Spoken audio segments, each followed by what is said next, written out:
नमस्कार, आप देख रहे हैं न्यूज़ इंडिया 22। मैं हूं रविंद्र कुमार और आज हम पहुंचे हैं ग्रेटर फरीदाबाद दीनबंधु सर छोटूराम स्मारक स्थल। चौधरी छोटूराम अमर रहे, अमर रहे, अमर रहे। चौधरी छोटूराम अमर रहे, अमर रहे। इधर इधर मलिक साहब इधर उधर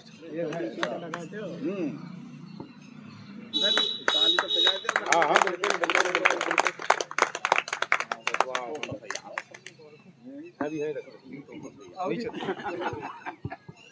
शिवराम तेवतिया जी, रमेश चौधरी जी,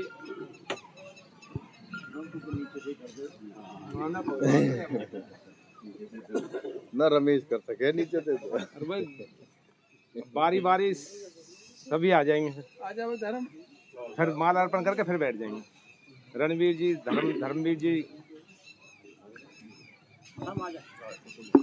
हाँ।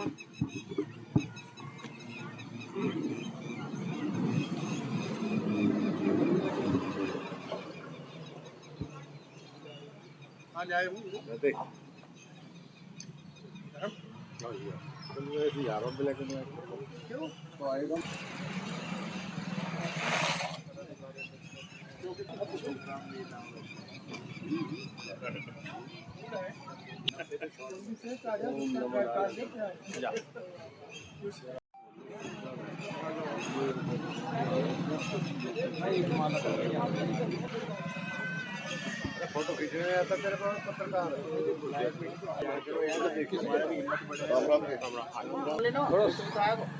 नारे भी लगाते रहे गैल गैल में एक ही बात है।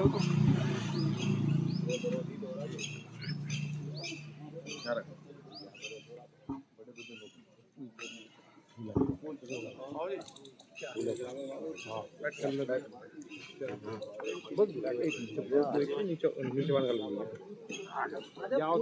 फोटो निकली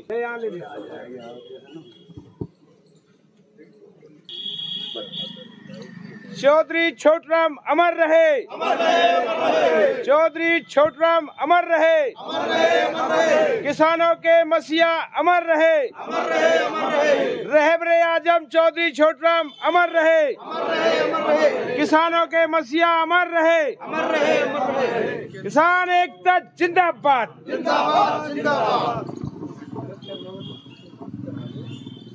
सरपंच साहब फोटो ले लो भाई, चरणों में अर्पण कर दोनों करके ना हाथ लगा दो ऊपर चढ़ के।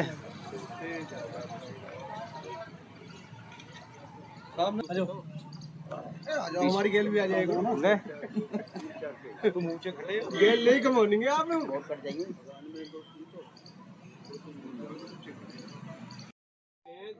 जो हमारे किसानों के मसीहा चौधरी छोटूराम जी की जन्म तिथि मनाने के लिए एकत्र हुए हैं, विस्तार से तो हमारे बीच मलिक साहब शिवराम तेवतिया जी वो आज बताएंगे, अपना वक्तव्य रखेंगे। मैं तो सिर्फ आपको शॉर्ट में अपने विचार रख रहा हूँ। छोटूराम जी वो शख्सियत हैं जिन्होंने गरीबों के, मजदूरों के, किसानों के उत्थान के लिए कार्य किया। आप सब भली भांति परिचित हैं, लोगों ने पढ़ा भी है। और आजकल तो मोबाइल ऐसा है कि इसमें तुरंत निकालो हिस्ट्री आ जाती है। लेकिन मेरा कहने का सिर्फ एक मतलब है, जो कार्य उन्होंने करे उनके पद चिन्हों पर चलने की कोशिश करें हम। उन्होंने समाज के लिए क्या किया, अधिकतर तो उन्होंने शिक्षा पर जोर दिया। वो अपनी तनख्वाह का हिस्सा एक स्कूल में स्पेशल दान किया करते थे। तो मतलब उनसे ये प्रेरणा लेती है कि हमारे बच्चों को शिक्षित करें। अगर हमारा समाज शिक्षित होगा तो तरक्की करेगा। और उन्होंने किसानों के लिए जो गिरवी एक्ट, साहूकारी एक्ट, मजदूरों के काम करने के घंटे, काफ़ी एक्ट उन्होंने अपने उसमें पास कराए थे। अंग्रेजों के टाइम में मंत्री रहते हुए काम कराना कोई छोटी बात नहीं थी। और उनको उन्हीं कामों के लिए जो उपाधि दी गई रहबरे आजम की, दीनबंधु की, सर की, उनके कार्य करने के लिए ही उपाधि दी गई हैं। अब ज़्यादा विस्तार से रखेंगे, हमारे मुख्य अतिथि हैं, तो मैं थोड़ा उनके बारे में बता दूं आपको। जाट समाज फरीदाबाद में कार्य कर रहे हैं कई पिछले 40 साल तो हो गए लगभग जी। तो काफ़ी जनहित के कार्य हमारा जाट समाज फरीदाबाद में कर रहा है। सेक्टर 16 में किसान भवन, बहुत ही शानदार किसान भवन बनाया हुआ है, और सेक्टर 3 में जाट भवन है। और जाट समाज जो हमारे बच्चे फर्स्ट आते हैं, चाहे वो किसी भी बिरादरी के हों, उनको हर साल सम्मानित करते हैं, मोमेंटो दे करके, प्रशंसा पत्र दे करके, और कैश भी इनाम देते हैं। 2100 रुपये कैश अभी जैसे इतवार को दिए थे। और इस तरह जैसे जो टेक्निकल है, कुछ महिलाएं ऐसे मशीन नहीं सीख पाती हैं, काम नहीं कर पाती हैं, उनके लिए फ्री में सिलाई सेंटर भी खोला हुआ है। और जो समाज के बच्चे जो IAS वगैरह करते हैं, अगर उन्होंने एक पेपर क्लियर कर लिया, आगे नहीं पढ़ पा रहे हैं, तो उनकी मदद भी जाट समाज करता है। और जो हमारे सीनियर सिटीजन हैं, हमारे बड़े बूढ़े हैं, उनके सम्मान में भी उनको भी सम्मानित करते हैं। यहाँ पीछे भी हमारे गांव में जाट समाज ने हमारे बुजुर्गों को कंबल देकर के सम्मानित किया था। और अब भी आगे भी कह रहे कि हम अगली 14 जनवरी को खेड़ी कला में इस तरह का प्रोग्राम रखेंगे। तो हम इनका यहाँ पहुँचने में बहुत हार्दिक स्वागत करते हैं, अभिनंदन करते हैं। ताली बजाओ भाई। मास्टर मामचंद जी शिवराम तिवारी जगह करेंगे।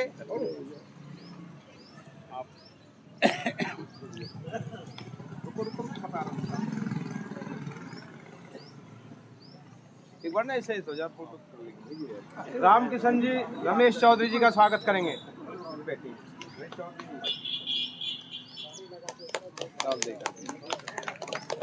ताली तो बजा दो।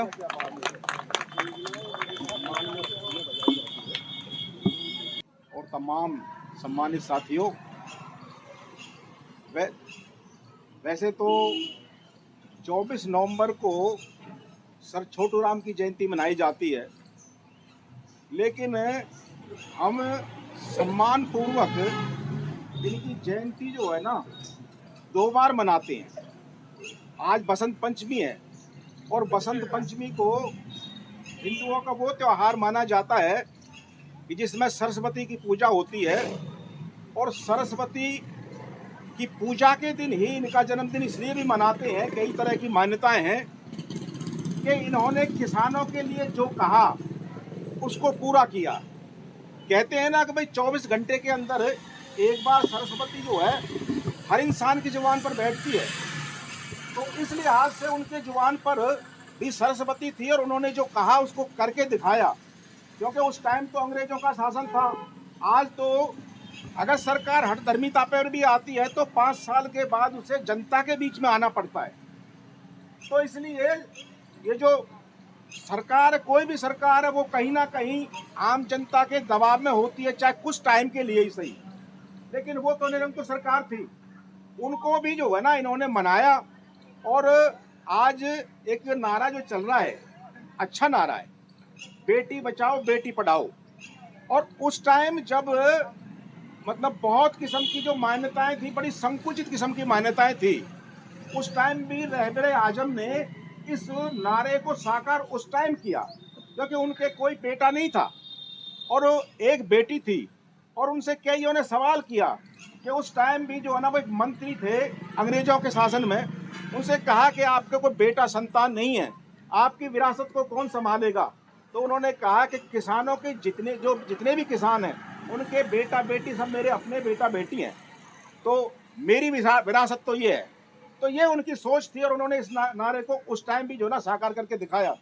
तो आपके बीच में विशेष अतिथि हैं और वो अपनी बात रखेंगे, ज़्यादा समय न देते हुए। वैसे तो देखो इनके काम तो इतने बढ़िया थे चौधरी सर छोटू राम के, कि उनके बारे में तो पूरी किताबें लिखी गई हैं, और उनको अगर विस्तार से बताया जाए तो पूरा दिन भी कम पड़ जाएगा।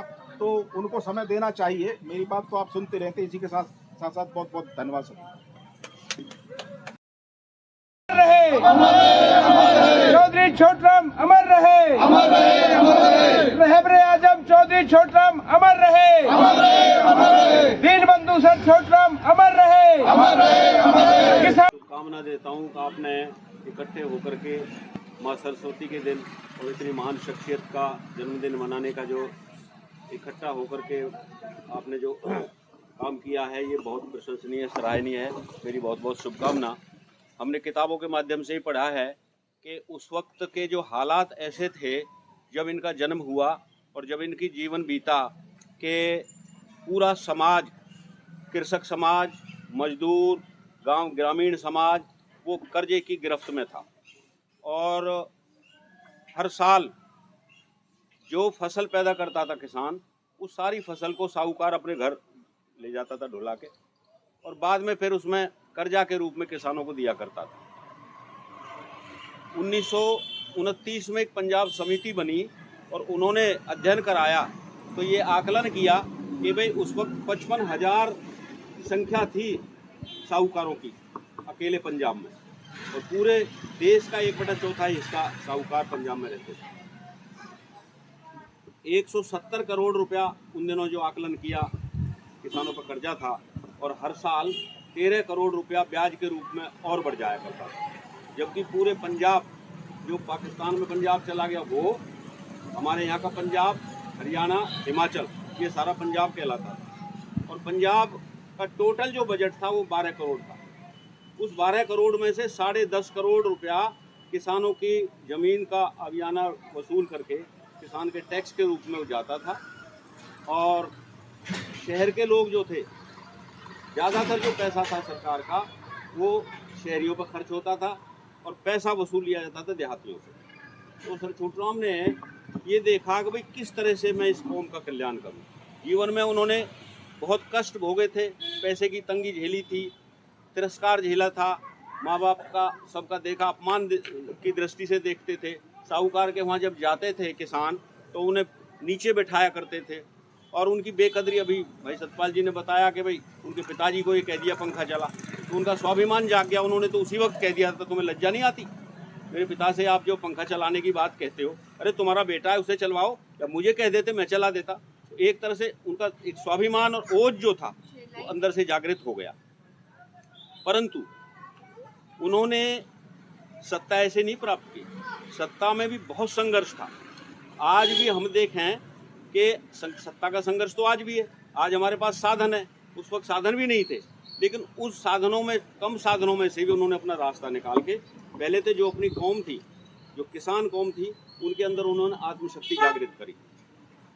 उनको कहा कि भाई शिक्षा लीजिए आप, जब तक शिक्षा नहीं है तब तक अपना आपका व्यक्तित्व अधूरा है और अपने आप को आप हीन मत समझो, आपके अंदर बहुत ताकत छिपी है, आप बहुत ताकतवर हो, आप सरकारें हिलाने की ताकत रखते हो। उनमें उन्होंने जो उस वक्त के जो कहना, मैं आपको 2 हथियार देता हूँ और इन हथियारों का इस्तेमाल करोगे तो आपका जीवन सम्मानपूर्वक बीतेगा, आपका जीवन खुशहाल रहेगा और आप आगे तरक्की करोगे।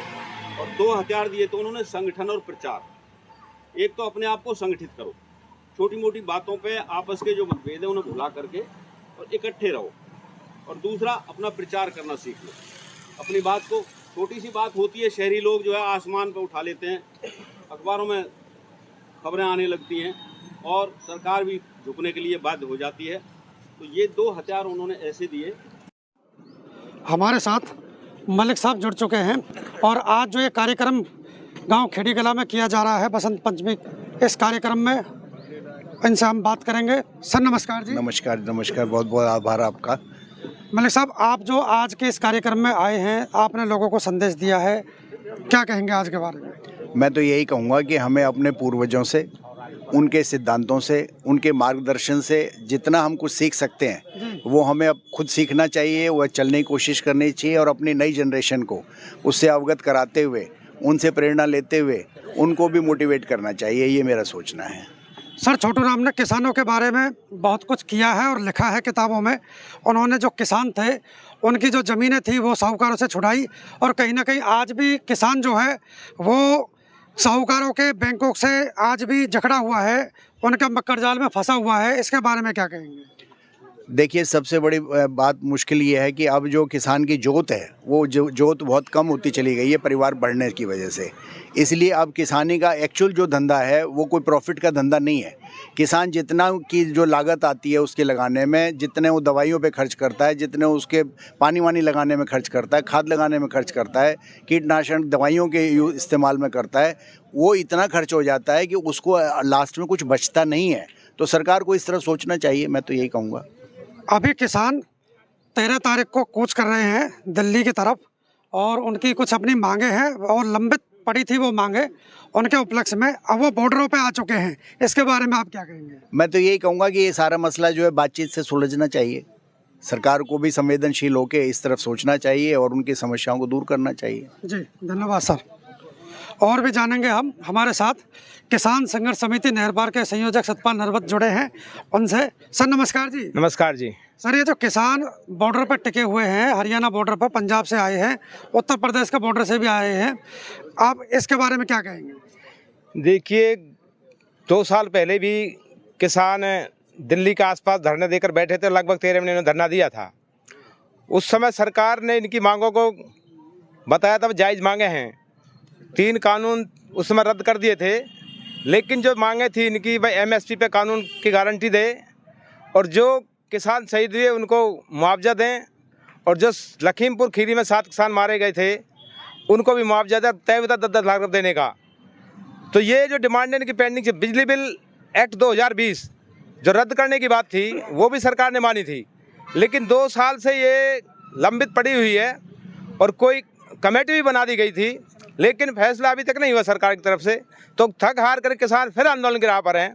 अब हम ये कहना चाहेंगे सरकार को इनसे वार्ता करके और इस मसले को सुलझाना चाहिए। चाहे बिजली बिल एक्ट 2020 है, अगर उसको सरकार लेकर के आती है तो सबसे ज़्यादा मार किसानों को पड़ेगी उसकी, क्योंकि आज जो सब्सिडी और क्रॉस सब्सिडी दी जाती है, जो हमारे ट्यूबवेल में सब्सिडी दी जा रही है, वो इस एक्ट के आने के बाद वो सब्सिडी लगभग ख़त्म हो जाएगी और किसानों को अपनी सिंचाई करनी भारी पड़ जाएगी। तो हम तो सरकार से यही आग्रह करेंगे, किसानों से बातचीत करके इस मसले को हल करें और समस्या का समाधान किया जाए। किसानों को ये भी बताएं आप कि ये जो बिजली का बिल है, यदि ये एक्ट पास हो जाता है तो 10 किलोवाट की हॉर्स पावर की जो मोटर लगी होती है ट्यूबवेल पर, उसका लगभग कितना बिल आएगा? देखिए, जो बिजली बिल एक्ट है, इसमें जब निजी कंपनियां आएंगी तो निजी कंपनियों ने सरकार से कहा कि हम किस 100 रुपये यूनिट की बात करी उन्होंने, तो सरकार ने 50 रुपये यूनिट देने पर एग्री हुई है सरकार। लेकिन आज जो ट्यूबवेल पर टैरिफ है वो लगभग 25 पैसे है, और जब प्राइवेट हाथ में चली जाएगी तो वो 10 रुपये के लगभग प्राइवेट जो पूंजीपति वो कह रहे हैं 10 रुपये हम देंगे किसानों को। अगर 10 रुपये भी देंगे तो एक 10 हॉर्स पावर की मोटर कम से 1500 यूनिट खाएगी और बिल लगभग 15,000 के लगभग 20,000 लगभग किसानों को आएगा हर महीने। तो इस हालात में सिंचाई करना मुश्किल हो जाएगा, और जो देश किसान का अन्नदाता है वो अपनी पैदा नहीं कर पाएगा, और जब किसान का अन्नदाता ही पैदा फसल नहीं कर पाएगा तो देश के ऊपर भी नौबत आएगी कि खाने के लाले पड़ जाएंगे। फिर किसानी तो फिर घाटे का सौदा हो जाएगा। नहीं, बिजली का टैरिफ जो किसानों को दिए इसलिए जा रही है सब्सिडी, ताकि सिंचाई कर सकें, खेती पैदा उत्पन्न कर सकें। अगर बिजली महंगी होगी, ये हर आदमी से जुड़ी बिजली है, छोटे बच्चा पैदा होता है जब से लेकर के जब तक आदमी मरता है, बिजली के बाद गुजारा नहीं होता। अगर ये गरीब आदमी पहुँच से दूर हो जाएगी तो जीना दूभर हो जाएगा गरीब आदमियों को। तो हम सरकार से पुनः आग्रह करते हैं आपके चैनल के माध्यम से कि किसानों के साथ बातचीत के माध्यम से इस समस्या को सुलझाया जाए, और ये जो बैरिकेड लगाए हैं, आंसू के गोले छोड़े जा रहे हैं, आखिरकार ये नुकसान तो देश का ही हो रहा है, और किसान भी मरेंगे या नौजवान हमारा घायल हो, वो भी देश का नुकसान है। तो ये बातचीत के माध्यम से समस्या का समाधान किया जाए। धन्यवाद सर। आज की खबर को ज़्यादा से ज़्यादा शेयर करते रहें और कमेंट्स करके भी हमें बताते रहें कि आपको खबर कैसी लगी। आप देखते रहिए न्यूज़ इंडिया 22। मैं हूं रविंद्र कुमार। नमस्कार, धन्यवाद।